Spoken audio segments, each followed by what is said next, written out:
અંકલેશ્વર શહેર એ ડિવિઝન પોલીસે ડ્રગ્સના દૂષણને નાબૂદ કરવાના અભિયાન હેઠળ મોટી સફળતા મેળવી છે. પોલીસે ઉમરવાડા રોડ પરથી મેફેડ્રોન એમડી ડ્રગ્સના જથ્થા સાથે 3 આરોપીઓની ધરપકડ કરી છે.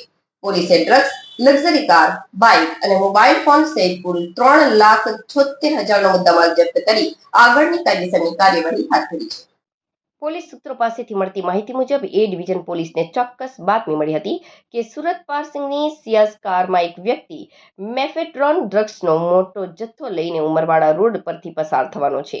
આ બાતમીના આધારે પોલીસે તાત્કાલિક એક્શનમાં આવી ઉમરવાડા જવાના રોડ પર આવેલા ગુડ્સ ટ્રેન ગરનાળા નીચે વોચ ગોઠવી દીધી હતી. વોચ દરમિયાન બાતમીવાળી શંકાસ્પદ કાર અને એક બાઇક આવતા પોલીસે તેને ઘેરી લઈને રોકી પાડી હતી. પોલીસે કારની ઝીણવટભરી તલાશી લેતા પોલીસ પણ ચોંકી ઉઠી હતી. કારમાંથી સિગરેટના 2 બોક્સ મળી આવ્યા હતા, જેમાં અત્યંત ચાલાકીપૂર્વક સંતાડેલું 12.12 ગ્રામ મેફેડ્રોન એમડી ડ્રગ્સ મળી આવ્યું હતું. આ આંતરરાષ્ટ્રીય બજાર કિંમત મુજબ ડ્રગ્સની કિંમત 36,000 આંકવામાં આવી છે. પોલીસે સ્થળ પરથી કોસંબાના તરસાડીના સહયોગ સોસાયટીમાં રહેતા હેમંત દિનેશ પટેલ નામના શખ્સને ઝડપી પાડ્યો હતો. પોલીસની કડક પૂછપરછમાં તેણે ચોંકાવનારી કબૂલાત કરી હતી અને હેમંતે જણાવ્યું કે આ ડ્રગ્સનો જથ્થો તેને ગુજરાત હાઉસિંગ બોર્ડ ખાતે રહેતા અક્ષય ઉર્ફે સની ઠાકુર પાસેથી મેળવ્યો હતો. આ જથ્થો તે સૌરભ પ્રકાશ દેવરે તથા વિશાલ જુગલ તિવારીને છૂટક વેચાણ કરવા માટે જઈ રહ્યો હતો.